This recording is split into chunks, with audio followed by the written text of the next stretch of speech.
Fairness. Original Seth class member answers your questions. Barrie has given 34, this will be 35, online interviews and presentations on the Seth material. Seth called him our poet, and Barrie has published 9 poetry books. I do bring you Barrie Gellis. Am I brought? Hi, I don't know, anybody hear me? Am I brought? We can hear you and you look Oh, perfect. hi. So I can see. So if I raise my hand like this, everybody, you guys can raise your hand and so you see me? Yay. No? Maybe? Thank you. Thank you. I see some hand. All right, good. So this is kind of new to me, although I've done other presentations. I've never done a live Zoom presentation to an audience. I mean, I did one-on-one. So I don't know if my hands are cold because I just turned the air conditioner off or because I'm nervous or I'm aware that there's going to be a nuclear war in 5 minutes. I'm not sure. So what I'm going, and also I've never shared a screen before, but Tammy taught me how to do it to her, either to my fortune or her good fortune or my bad fortune. So I'm going to, I prepared an introduction that I'm going to actually put up on the screen, and I'm going to read it when you guys could follow along. But even before I do anything, does anyone have any question or anything they want to ask me or any comment or anything at all? And if not, I'll get started. Okay, I'm going to wait 25 minutes until anybody, no, just kidding. You go ahead and then we'll ask you questions after. Yeah, okay. I got that. So I'm not going until somebody asks the question. No, just kidding. Okay, here goes. I'm going to share the screen. You can request sharing for this meeting. So I requested. I'm requesting sharing the screen. And We are allowing it. And now I think you might have to hit share again. here, share and share alike. Okay, now I'm doing that. Now I'm doing this. Oh, I'm hitting share. Perfect. Now it's this. And as I told Tammy before, every time I say share, I keep think of Sonny and Cher. So when I say I'm hitting share, I'm not hitting share. I'm hitting share. Okay. So I'm going to read this introduction, and I'm going to see how this works. I've never done it this way before. So for my introduction, I decided to share the screen and read my introduction in poem form so you can all follow along and read it along with me, and then ask any questions you want. I wrote this today for this presentation, and some of this you already heard. My name is Barrie Gellis, as you can see in the corner of my box, which I hope is there, yeah, but we're not quite hanging out on the corner. I was one of the original Seth class members in Elmira, one of the New York boys, and my best friends were Dickie Nissenbaum and Ricky Stack, who you know as Richard Kendall and Rick Stack. Seth called me our poet, and I've written 4,000 plus poems, 4,000 poems and counting. I published at this point 13 books so far and have about 30 more to go. And I hope I'm not reading too fast or too slow. I don't know. My first published poetry book was called Outside is a Secret Key, which is always happening and is a perfect example of what is happening right now. To put this example in context, okay, I've only used Zoom doing one-to-one interviews. So I always saw just 2 boxes on my screen, my box and the interviewer's box. I've never Zoomed with 3 or more people on screen where all the people appear in little boxes like little TV sets. But today's 2 boxes present a perfect example of how my book title comes into play. Outside is a Secret Key. Today is an example of how you can look at your everyday experience in a symbolic, metaphorical, metaphysical, or expanded way. So today, like you, I can see 2 boxes, me in one box as a separate person, and you in the other box, the whole audience as a separate person. There are so many secret keys going on here, so many symbols, that if you looked at this event like as a dream, you would think to look for symbols and thus see and find them. For example, the audience is one, but is simultaneously composed of many individuals. This is symbolic of our whole self, oversoul, and all that is also all one, but simultaneously composed of many. And it is the same with each one of us.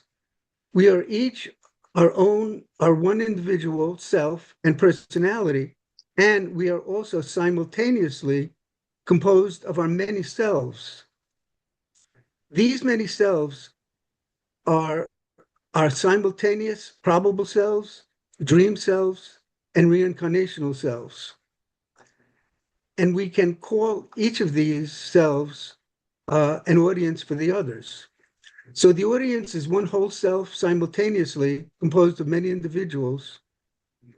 And each one of us as an individual self is simultaneously composed, supposed to be of many individuals, our probable, waking, and reincarnational selves. And Seth says that each individual self is inviolate and never destroyed when we die. So Seth, the information. The self that you know now, whatever you want to call it, that self is not annihilated. It is inviolate.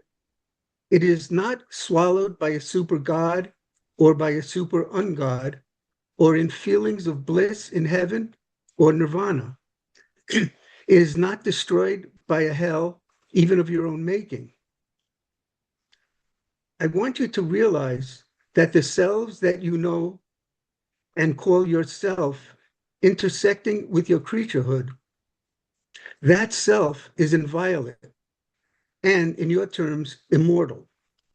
And then the next quote. This is the last of these two here. Seth, I want you to recognize the pristine privacy, the secret nature of your experience.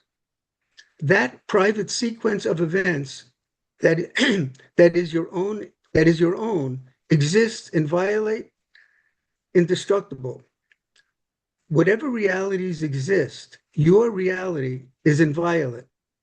The loves that you have had, the deaths and the births that you have known are yours, and in a way that can belong to no other, and it is inviolate. Okay, I'm going to get this off, unshare, and here I am, and there you are. Hi again. I got to have a Rubio moment here.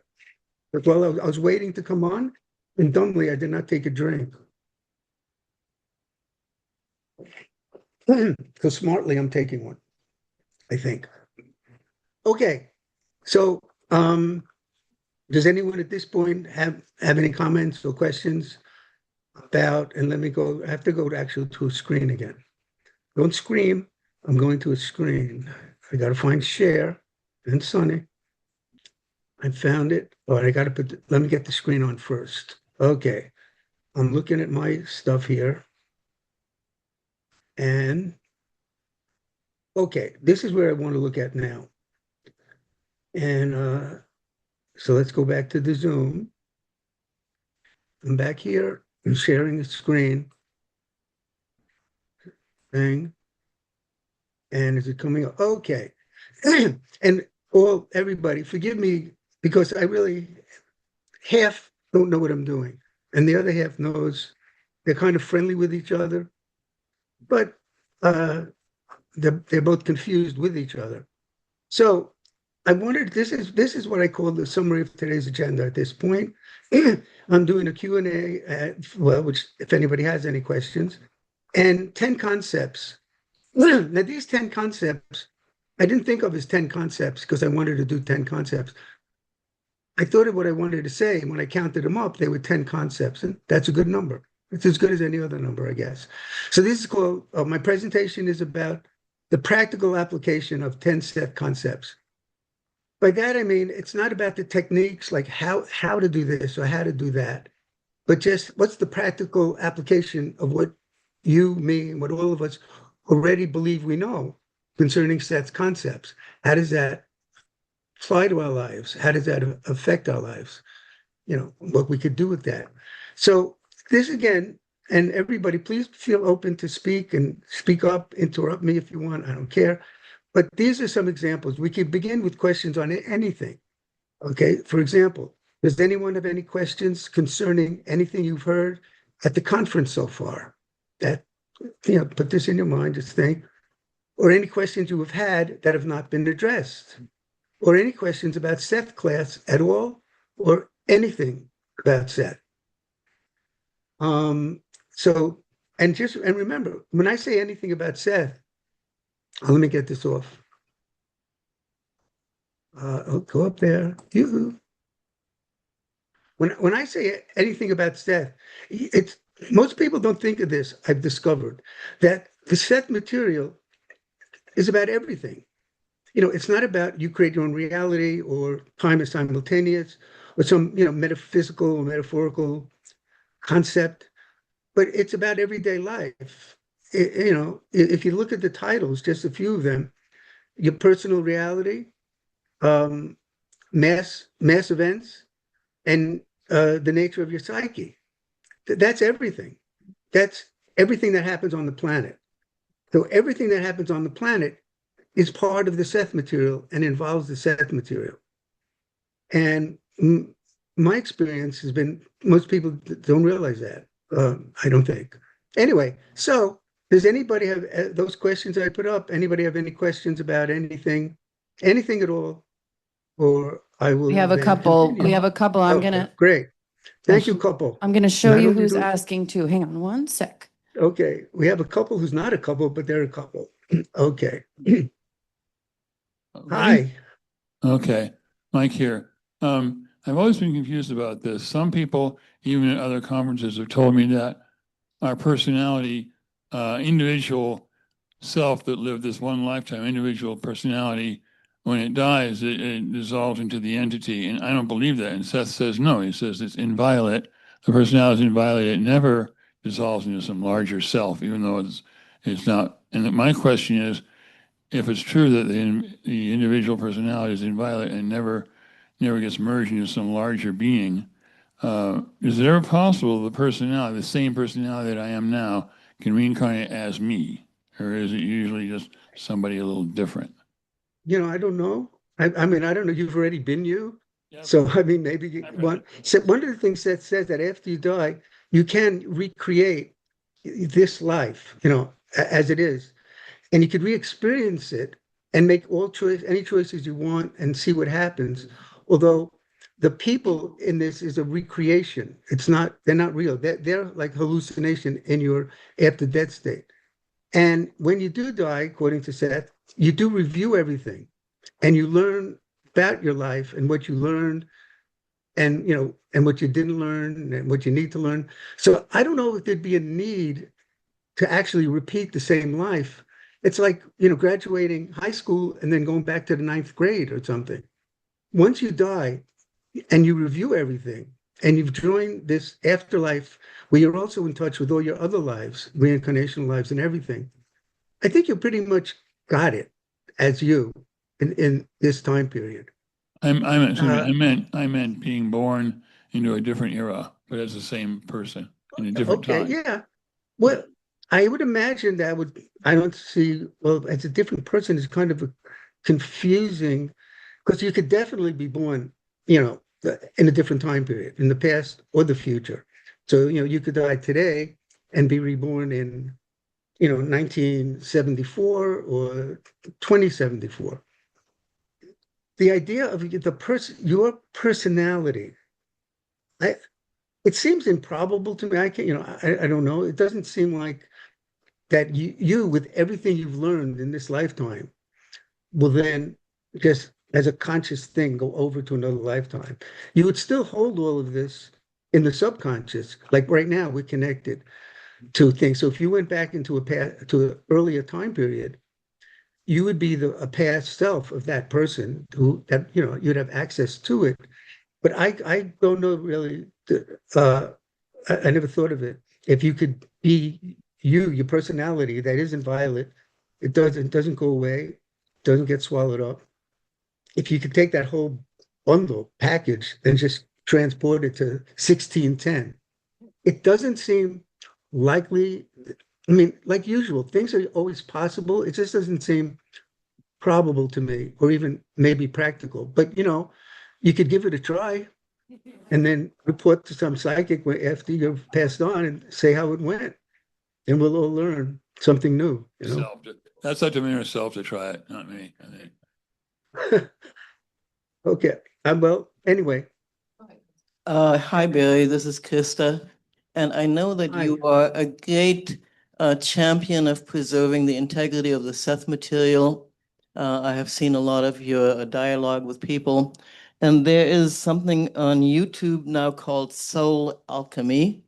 And they seem to combine real Seth quotes with a bunch of bullshit. And for those of us who are acquainted with the Seth material for decades, we can see the nonsense when it comes up. But for brand new Seth readers, they're not going to know. And so my question to you is, how do you think we should deal with this when we come upon it? Okay. Well, first of all, if they call it, real Seth quotes and bullshit Seth quotes, you're a little bit ahead of the game. But they probably don't do that. So I think you could deal with it just like you're talking to me and the way I deal with it. I would sometimes, I write the person directly, and say what things Seth said. Let me just review what Seth said about this so everybody could be on the same page, I guess. Yeah, Seth said that he would only communicate via Jane in order to maintain the integrity and authenticity of the material and to avoid conflict, which is makes common sense. It was, yeah. So that, and that makes common sense. Like if you were posting and then 5 other people posted with your name, you would lose the integrity of your material, which are your posts. So and so Seth said he was going to do that. And then, I don't know what's further than that. I provided like a whole bunch of quotes, about 26 in all, about why he said that, about responding to people. Because when Jane was alive, a lot of people wrote to Jane and said, "Oh, Seth is communicating with me, and he's telling me that this is about Jesus, or he's telling me that." And every single time, Seth would say that it's not me, that when you think you're communicating with me, you're using me as a symbol of your own inner voice, your own inner communication. And, that he's only going to communicate through Jane. So a lot of time, so that happened back then when Jane was around. And then after Jane passed, it just continued happening. And the same, and when people used to say this to Jane, or write, they were 100% positive that Seth was speaking to them. They had the unique explanation for it and everything. It was in writing, in a dream state, who knows what. But it was never, he refuted each and every one. And this, understandably, has continued after Jane passed. And they're not around to answer it anymore in the present, but the quotes I provided hopefully answer it. And what some people say is, well, Seth only meant that when Jane was alive. And now that she's died, he'll speak to anybody. So that makes no sense that when she's alive, he wants to protect the integrity and authenticity of the material. But after she dies, everybody can have it. No more. I don't want to protect anything. Just, snap your fingers like a genie, I will appear. And so that's a little background to this whole thing. And the quotes that I give were great, and why people think they need a Seth and everything else. But so what I would do, getting back to what you asked, you could write directly, and I've done this because there's usually a comment section, and I comment what I'm telling you, that Seth said he wouldn't come through anyone. They'd use his name as a symbol and this and that. But on the Seth boards, we have a little more, I don't know, leeway, maybe. I would post on the Seth board how this can't be Seth, or it's not Seth, and what Seth said. And anyone could copy the quotes I presented for years and present them yourself. I don't, I don't own those quotes. People could, and I think they should. Those quotes should be spread all around. Okay, so if you want to follow up and please do. And also if the other person who spoke first, he followed up with something, but I don't know if I heard him clearly. So any follow-up from you two folks? I'm good with what you said. Thank you very much, Barry. Oh, thank you. Pass that around. Anybody? Oh, And we have a lot of hands. that's Let's good. see. That's what I Who put their like. hand up first? Yeah. Oh my God, it's everywhere. Yeah. Teal? I learned by your questions because I have to examine myself and figure out what I feel and why. And so it's great. Go ahead. I'm sorry. Well, I'm just responding to this last question in a sense. I seem to Sure. remember Seth multiple times saying, what we experience as Seth is a personogram, which is a combination of this Rupert of Jane and Seth, the entity of Seth. So for people to say, well, I'm getting Seth now is kind of like saying a cake that is made with vanilla and bananas is the same as a cake with vanilla and chocolate because they both have vanilla. Well, no, you know. So to me, that's where that line would be. Only that one combination is Seth that we experience. Yes? I left. I'm sorry. I'm going to interrupt for a second. I'm sorry.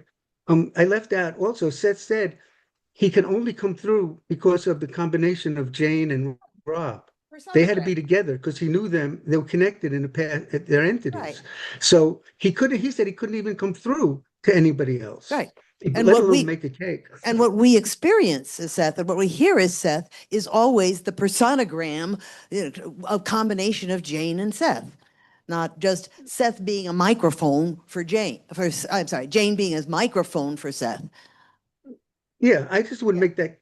I don't disagree, but I wouldn't make that specific separation because who am I? Am I me? Or are you hearing a personogram of different parts of me?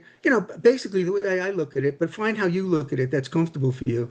But the way I look at it, that's Seth, and he comes through, speaks through Jane. And I'm good with that anyway. Who else? Somebody else had their hand up over here. Oh. Sorry. It's funny seeing the camera move. Hi, I'm Nancy Grady, and I Hi. wanted to ask you about Rick Stack. He has mentioned a couple times in his classes that he has had communications with Seth, both during the time when you guys were in class and since then. And he says that he communicated a lot with Seth directly, and that Seth acknowledged that during the classes. And I'm wondering if you remember any of those comments and if you feel like that was an accurate reflection of what he intended to say. Well, I don't know what he intended to say. Let's assume that's what he intended to say, Okay, Ricky. so Now, when we were in class, we become part of the Seth material. And Seth, if what he says is true, intimately knows us. He could know past lives, he knows everything. So in those cases, I think that communication is possible, or was possible, because he's intimate with these people. But he's not speaking through these people or communicating through these people.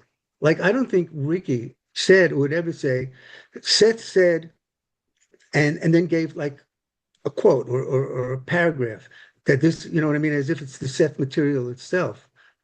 But yeah, so I think that to communicate with somebody for Seth when we're in the class and he knows the person, and when I okay. say knows the person, it's not like your friend. I mean, it's kind of inside your head knowing the person.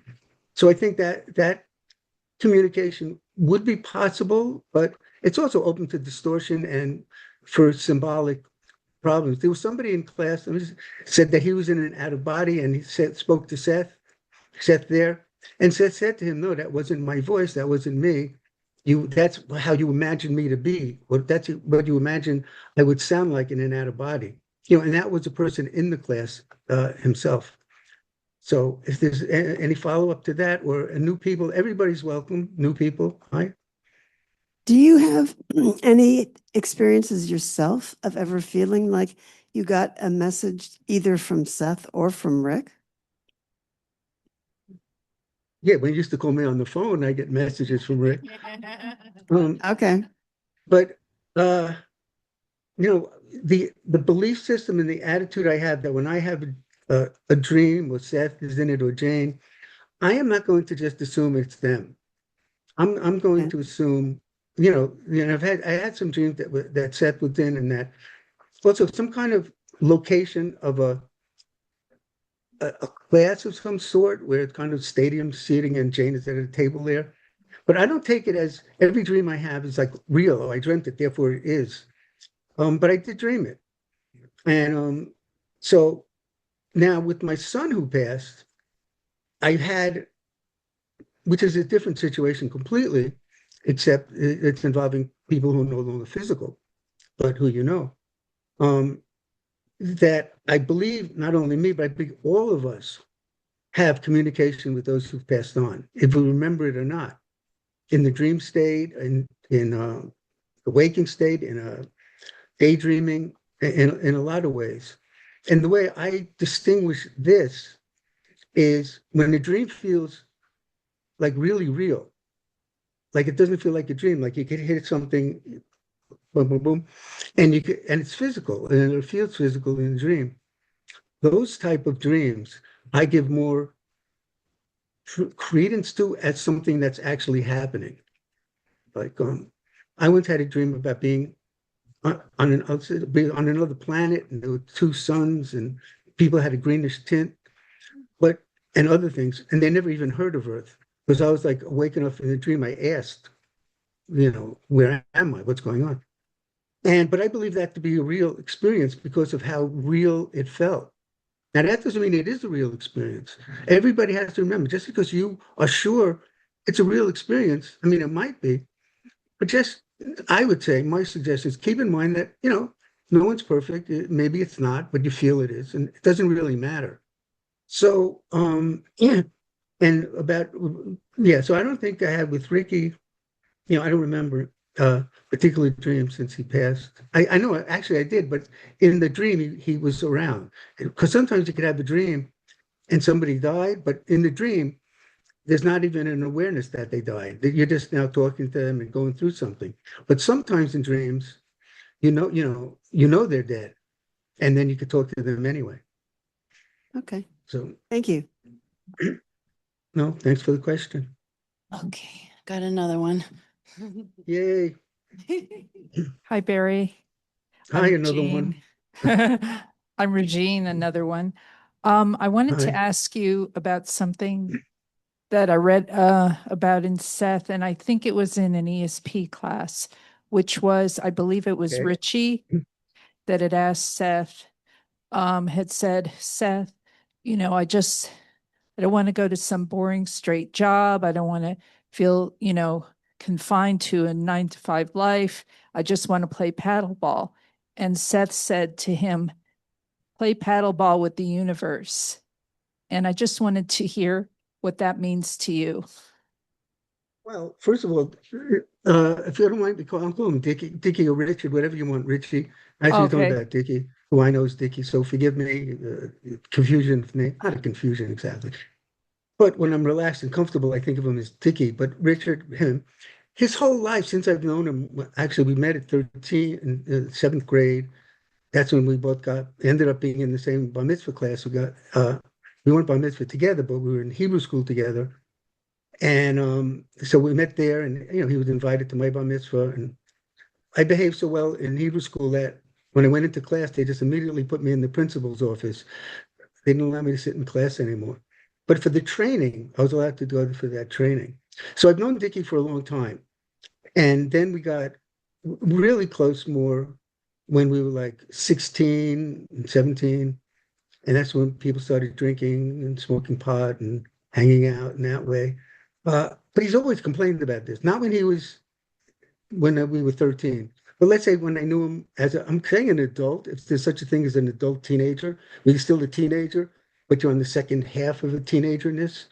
So yeah, he's always complained about stuff like that, as many people did, but him in particular, he had that was his thing, his fear, his worry. To play with the universe, I think it just means you're playing paddleball. Just play with the universe. Approach the universe as a playful game and enjoy it. Unless Thank you. I don't know. Okay, that's helpful. Yeah, thank you very much. Oh, all right, thank you. Because anybody could always follow up at anything they want. I'm just trying my best to answer. Making my way to the back of the room for another question. All right, I'll make my way to my seat.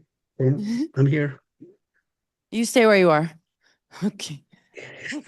Wait, I'm floating up. Wait, okay. I got it under control. What is the goal of the ESP classes? Is it to know what everyone is thinking at all times? Would this be the end of privacy? What does ESP have to do with the point of power and the institutions of civilization? That's okay. Well, let's start with before Christ, and we'll work our way up. No, let me break those questions down just a little bit. Keep the mic, because I'm going to ask you the questions again. I mean, you should have the mic still. Yeah, because okay. So what was the first question? Yeah, the first one. What is the goal of the ESP classes? Oh yeah. Now the goal of the ESP classes. First of all, that's a name, by the way. ESP class. As far as my experience goes, it was not an ESP class. It was a Seth class. And like you guys, much larger group, but people would just informally meet in Jane's living room. And she would be in the center, like in a rocking chair and smoking, and with her glasses on, and everybody would talk and stuff. And then in the middle of it all, Seth would come out and he would join. He would say something. Everybody would be quiet when the glasses came off, and we all listened to what Seth said. Sometimes he'd go away right away. Sometimes he would pause for a moment because somebody might ask a question that he would answer or not.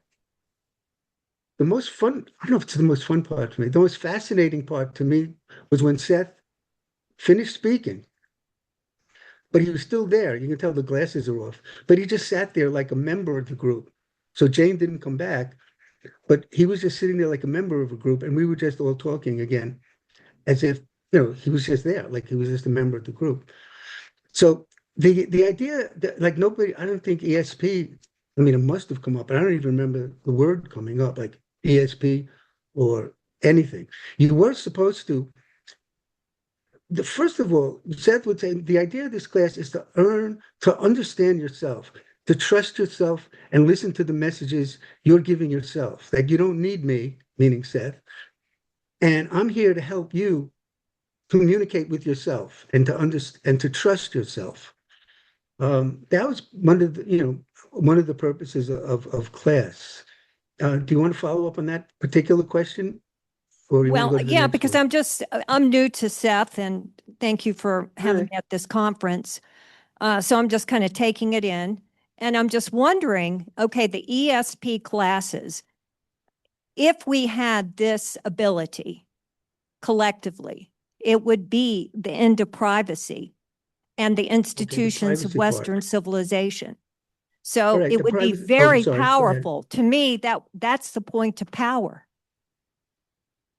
Okay, I'm not sure exactly yet, but let me first answer, because one of the things I don't think we're going to get to everything I planned. I never thought we would. But one of it was about this idea of privacy. And the class, first of all, the first thing you said about, what did you say about everybody, no privacy or everybody, whatever? You Yes, said we are something like that? telepathic, then there would be, Yeah, okay. we'd The all know what telepath- each other are thinking. That telepathy is going on right now. That's an ongoing telepathy, that never stopped. It's how you could agree to, to be more tragic, how you could agree to be in an accident, or how you could make any argument. Like if you're arguing with somebody, if we create our own reality and agree to it, in the middle of an argument, we have to leave linear time and go to this place where this ongoing telepathy is and explore all the different probabilities that would happen if we say, oh, you're a moron, or if we say, let me think about that. So we explore, we could go hundreds of years because it's outside of linear time. In one moment, we could go explore hundreds of years of many probable realities. But then when we decide which one to settle upon, we pop back into the moment And it seems like a moment didn't change. To our physical senses, it's like we're just there. Like now, I can move from here to here. That's what it's like. There's no gap. So there's this ongoing telepathy always going on between everybody. But this is subconscious and it has nothing to do with the term privacy, the way you're using it. Privacy, at least the way I think of it, is our conscious, privacy. Like I'm keeping a secret from you, or I don't want you to know that, but whatever it is, no. So that's more like mind reading, which I don't know, probably exists to some degree, or for some people to more. But there's always room for error, even with mind reading. I could say, I read people's minds, and I've done it since I was 6. That doesn't mean every single time you think you're doing it, you're doing it. So putting that aside for a moment, right now you have the same privacy as in a Seth class. This could be a Seth class. And instead of me being here, Jane and Seth, Jane would be sitting here and then Seth would come out when he wants. This would be just like a Zoom Seth class that maybe Jane might have tried. I don't know. Yeah, so that privacy thing, don't even concern yourself about. You're you, and you have your privacy, and probably we call it immaculate privacy, pristine privacy. And you don't even concern yourself with that. Your Yeah, well, secrets are I'm safe just doing it because it without seems us. like it would be a revolutionary.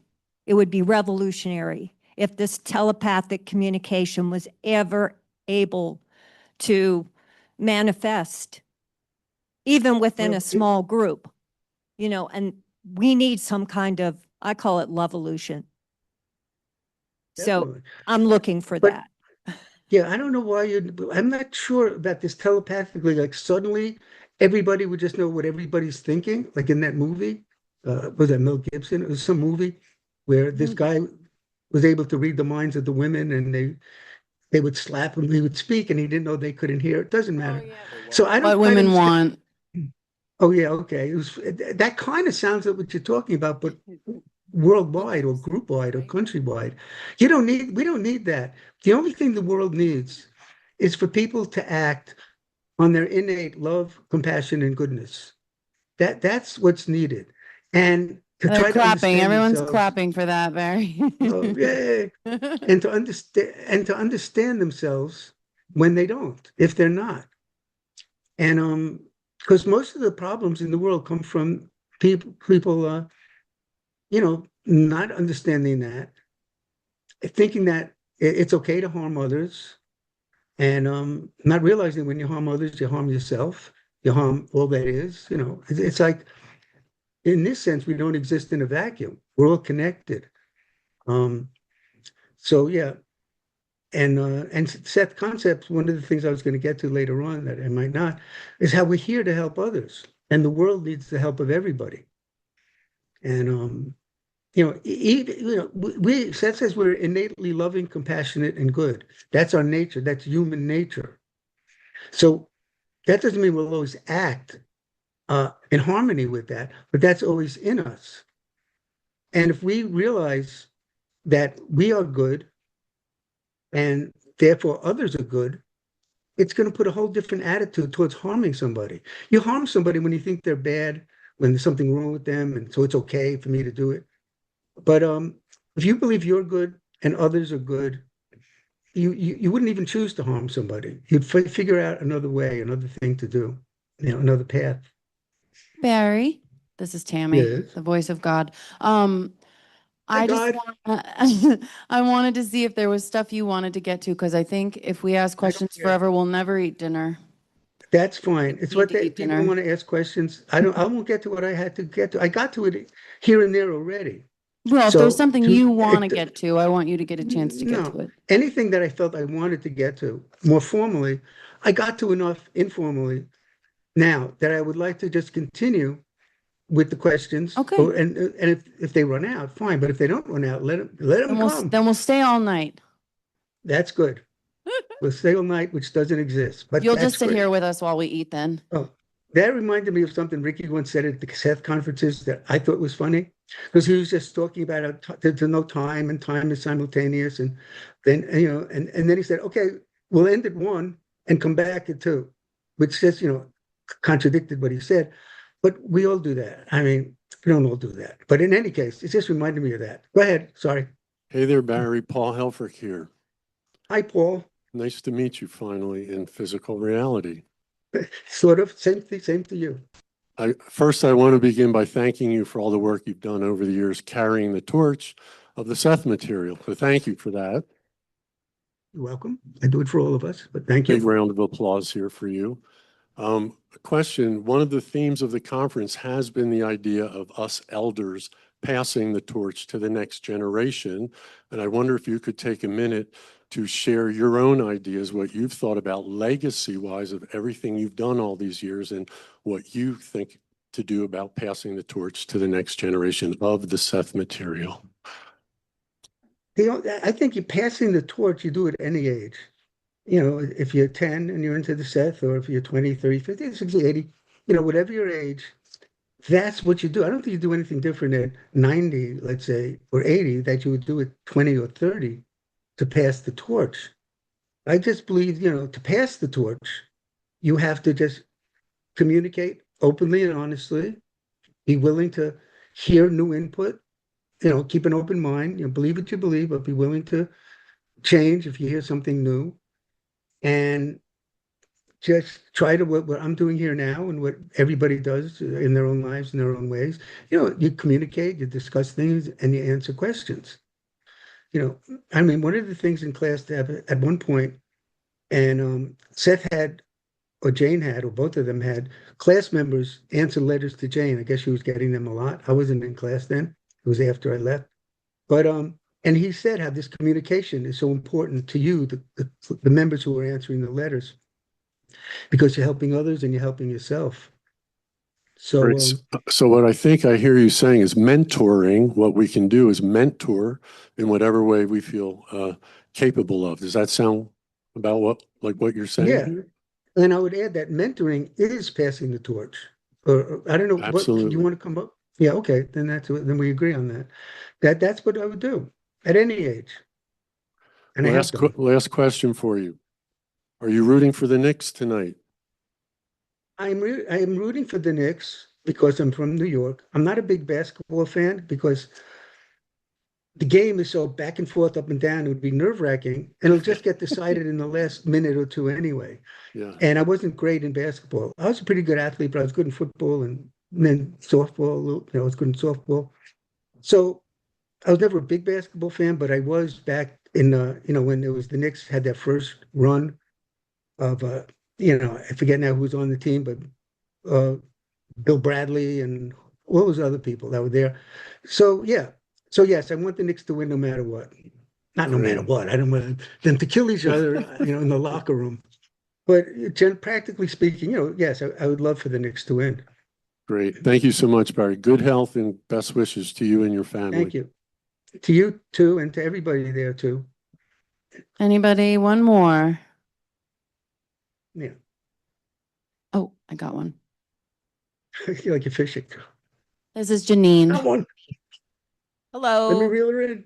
Hi Hi. there. I'm Janine. Hi, how are you? Hi, Janine. So far, so He's in good. there, right? Okay. So I have a quote from Seth about how the 3 things that you need to graduate to the next level after human. And he talked about, let's see, discipline, compassion, and the desire to create. So I just want, after these lessons are learned, then you return to earth only if you choose to return to earth. So I was just wondering if you had any thoughts about that, or if Seth talked about that and you could provide some context of it. Yes, I have a lot. I would like to graduate. Okay, here's your diploma. Go next. Yes, I have a lot of thoughts on that because it's so important. First of all, it's tied into what I said, our nature is love, compassion, and goodness. So we're here to learn that it's, I'm putting together from different quotes, and I do have this later on in the presentation with the actual quotes. But Seth says that we're here to learn the 2 things, that you create your own reality with your thoughts, expectations, emotions, and in so doing, you ought to help and not harm others. And he says, when those 2 lessons are learned, that's when you're ready to leave the reincarnational cycle behind. He even said, so to speak, to leave the human race behind.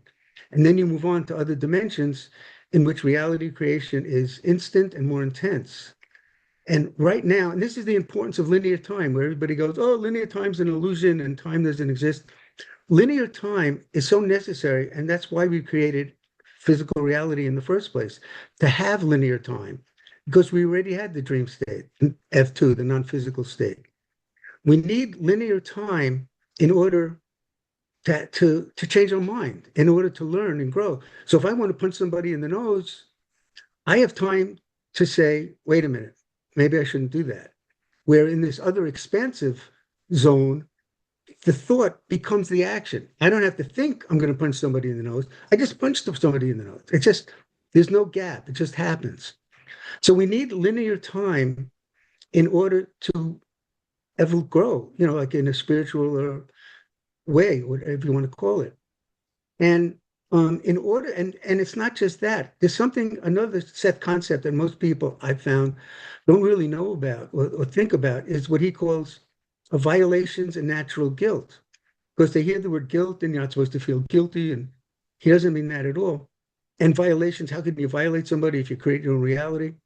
But you need violations and natural guilt is an instinct we put in ourselves for during that gap, the moment of reflection where linear time comes in. We could change our mind. We could, in that time, say, no, I don't want to do this, or I'll go ahead and do it.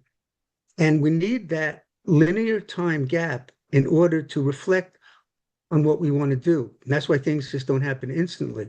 So if anybody tells you linear time isn't real, or it's an illusion, or everything in physical reality is both real and, I don't like the word illusion, and a camouflage. And Seth talks about both are true, that physical reality is a valid reality.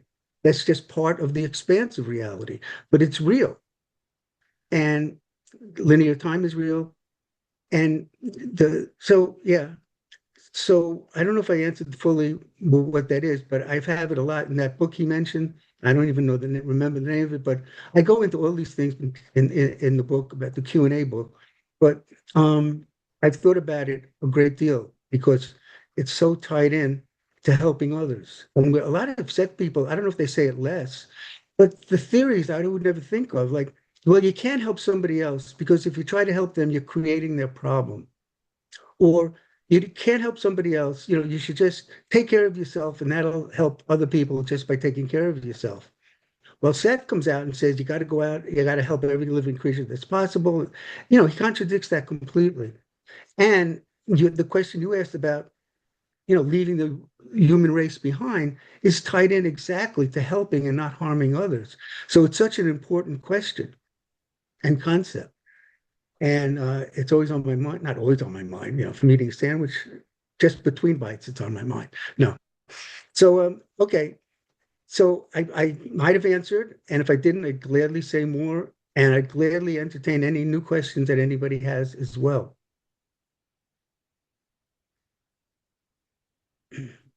This is Sharon.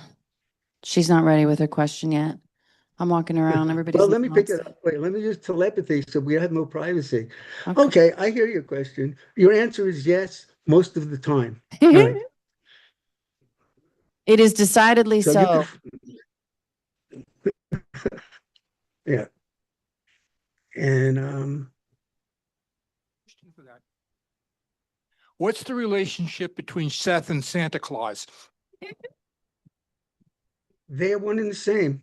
That's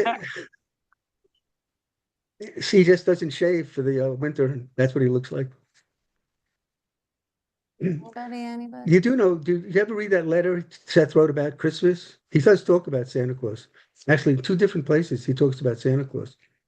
Tell us the story. In one place, he talks about it, how it's much better to think of God or whatever in terms of Santa Claus who's happy and giving than to think of like God as this mean thing that's out to get you, where you have to follow all these rules, so that it's a much more realistic view to think of God as Santa Claus. And the other one, it had to do with people wanting a Seth, but I don't remember it right now. But there was another comment he made about Santa Claus too, that I don't recall at the moment, Your Honor. But you can call me back as a witness at your convenience. So I'm willing and ready to get any further questions that anybody has or ever thought of about class, about Seth, about a concept. Can you see me? Oh, is somebody raising their hand? Oh, Uh, yes. Okay. Hold on. I'm going to get yeah. the phones and see her. Then I'm going to give her the mic. Yes. And I could see you, but I do have to open up my eyes. I haven't advanced to that level.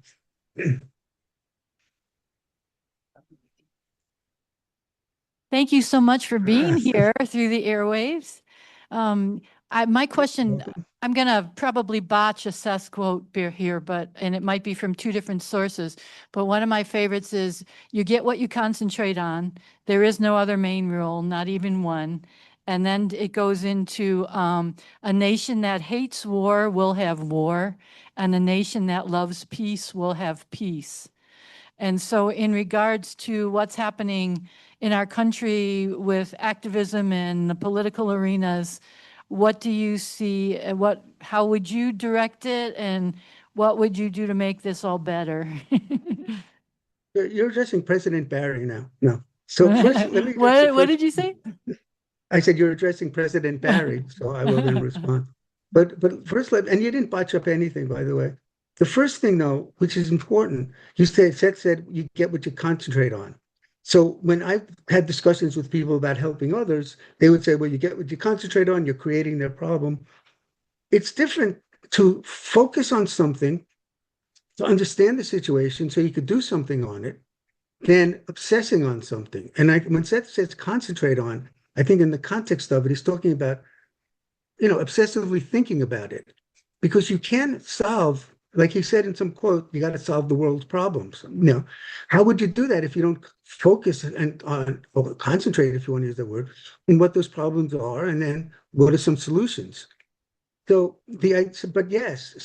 people don't make that distinction. There's a difference between normal, healthy concentrating and focus in order to understand basically anything, and overly obsessing on something where it's just attracting it to you. So there's that difference. And what was the follow-up? There was another part you said that nation that hates war will have war, and a nation that loves peace will have peace. Yeah. Yeah, it's the same idea. And one of the class things that Seth said was you have to vote for people who want peace. If you vote for people who don't believe in peace or whatever, then you won't have peace as well. And as individuals, if again, it's almost so broad that but it's true, but it's still so broad because the onus isn't, oh no, I have to watch what I think, because if I think this, I'm creating this war, or whatever it is. It's not that clear cut and black and white and instant. But in theory, you could say it's true. And Seth said also, each side has to put down their arms, their guns. And someone in class named Venice, who was like the kind of official adult. See, when we were in Seth class, we were like the younger generation. We were the hippie people, and there was a generation gap. So there were us from New York, who were, you can tell by my accent, from New York, and who were louder and younger and whatever. And then there were like upstate New York people who were basically more conservative and older, but not all of them. So there's this generation gap thing. And Venice was the perfect generation gap lady. She was a kindergarten teacher who was all set in the official reality thing in a lot of ways. And he said, each side has to put down their gun. And she said, well, what about the other side? You have to tell the other side that. Seth said, you don't. If you put down your gun, they will put down their guns, or something like that. I don't remember exactly. But that did come up. And there was a whole thing in class about, I was involved in this particular conversation about, I asked, we were talking about war and stuff, and I said, why do people kill themselves all the time? Why do people do this? Why do they decide to commit suicide in war or kill themselves. And he interrupted me and he proposed a question that slowly I understood. He said, I want you, meaning me, but the whole class, to think how things would change if you believed that you were good. What would it be differently in the world, and what would be differently in you personally, or something like that is the question. And I realized years later, slowly, because the question never left me, that when you believe you're good, you automatically are going to believe others are good. And like I said earlier, if you believe others are good, you're not going to want to harm them. People only harm bad people, and they believe it's right. Nobody does what they think is wrong. Everybody does what they believe is right. So one way or another, if they do a bad thing, they say, well, I'm a bad person, so it's right for me to do a bad thing. So we always do what we believe is right. But if you believe that you're good and you recognize, therefore, that others are good, you wouldn't want to harm anybody. At the same time, when you're interacting with a person and you're thinking that they're good, you're bringing that goodness out in them. And they don't, if they were going to be defensive with walls, it kind of makes them put that down because you're treating them as if they're good. So that brings that out in them. They will act good. And there was one other thing, but it goes along those lines. So that was his answer about stopping war, is believe that you're good. I don't think there's one way one person is going to stop. There could be a mass consciousness. I mean, things like that happen, but they happen with action. It's not just sitting around. Seth said, you got to do more than meditate. You got to act on what you believe. Okay. So maybe all of those old peace marches in the 60s, I think, did help bring an end to the war. But unfortunately, in the 60s, we were a PTSD generation in that we had Kennedy killed, JFK was killed in 63, then Robert Kennedy was killed, and Martin Luther King was killed in 68. Those were big traumatic events that really, I believe, threw the generation, which was the only peace generation, threw us for a loop, I believe. And it really threw a lot of people off. To this day, I think that's still continuing, that experience of having all those assassinations and being attacked by the government. What other generation was ever attacked like this, by the government because you're a kid? Anyway, I just accidentally clicked off my screen. Here I am. So did I touch upon in little corners of your question? Because I'll touched follow upon up the if I corners, missed something. definitely. But I want to take it a little bit further. So insofar as what's happening right now, there's a lot of collective anger, a lot of collective, disruption, let's put it that way. And so so my question is, in times like this, how do we channel all of that into the creative acts that we want to see? How do we do that collectively? How do we facilitate that? Does that make sense? Yeah, I think that, sure, it makes total sense. But again, I think that that's already happening. That what do you think you would like to think should be done or see? I mean, we vote for the people, right? Oh, let me interrupt for a minute. I always wondered, how could people in Germany let that happen?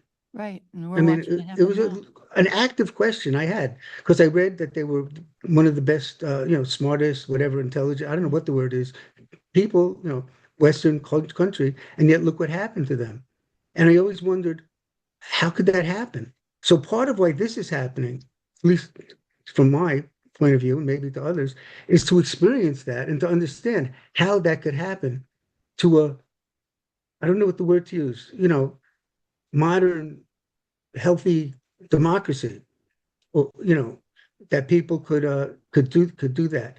So we got to each think about why what we're getting out of it. Not like I want ice cream, so I'm eating my ice cream, so I'm getting that out of it. But on the deeper, level, why are we creating this? Why are we a part of this? That might help action of some kind. The actions I take is just to, and I think it's important for each one of us to communicate what we feel and what we think, and to vote for the people who agree with us, instead of some people saying, oh, don't vote at all, both sides are the same. They're not. They said that when Nixon ran against Humphrey. So a lot of people didn't vote because Humphrey, when he was vice president, was in support of the war, but not as an individual. So when he ran for president, people said, oh, he's just like Nixon, Humphrey, they're all the same. And Nixon won by a tiny bit. And then we had Nixon and Watergate and all this corruption. So they're not all the same. You got to see differences. Don't just conflate because of some similarities, one with the other, and then throw everything out. And what we could do is people write letters, discuss, go to protests if you want. Just be like a flower with light coming out of it that's spreading the message you want to spread. Sounds good. Thank you, Barry. I think, And don't eat the fertilizer. Okay. There you go. oh no, it's okay. Good advice. Thank you. I follow that one. I think with that, solving world peace as you have, we're gonna call it a night. And thank you so much for your time. One second, that's great because the last quote I had was exactly on this. Hold on one sec. I can't hear you over the applause. Oh, it's great. Keep the applause going. I'm trying to. There's a quote I have exactly on this that I want to put up. Do and it. then we could close out perfectly. It'll be a perfect closeout. So is this it? Yeah, this might be it. These are all the things I was going to talk about. Personalities aren't violent. When we are alive, we helping on others. I covered that. Those were the quotes I had ready. Violations of natural guilt. Physical reality is real. The quotes. Existence has a physical version. Death is a physical reality. Moving along. Victims, no victims. Accidents, no accidents. We didn't really get into that, but it's a great topic. Trust yourselves and look within. Then I had bad is not more powerful than good. That was a big thing. People just believe evil or bad is more powerful than good. But why? Ask yourself that. People are innately good.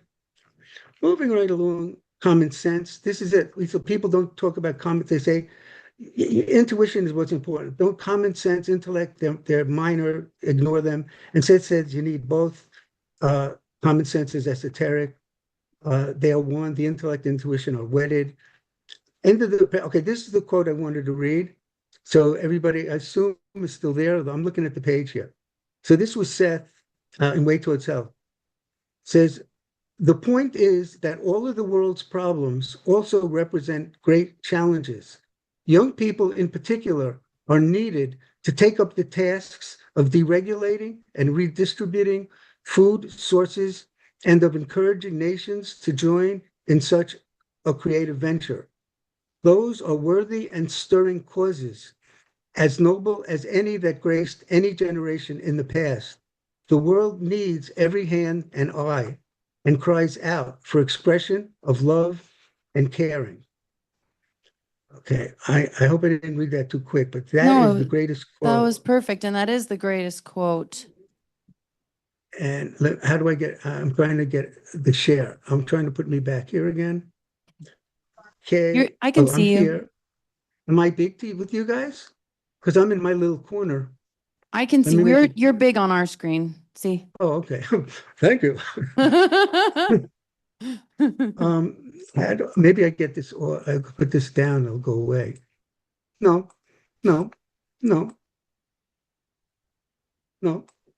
Okay, I don't know where I am. I mean, I know where I am, but I can't get my screen back big. And I'm in the little corner there, and there I did it. I'm back. I hope you all didn't miss me too much. We just want to thank you so much for your time and for answering so many questions. And I think that's it.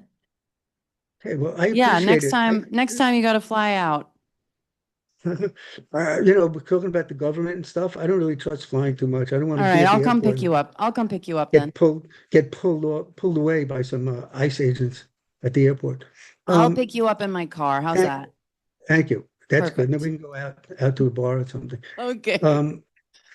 So anyway, thank you. And also everybody know that I get as much out of this as you do. So this is serving back and forth, all of us, each of us. Okay. Thank you. Okay. Let's see if I know say how to. goodbye. Yeah. I'm gonna try and end it. I don't know how. We'll figure it out. Okay, if we end it, bye, everybody. Nice meeting everybody. Mhm. I can't find the mouse. We're all still alive.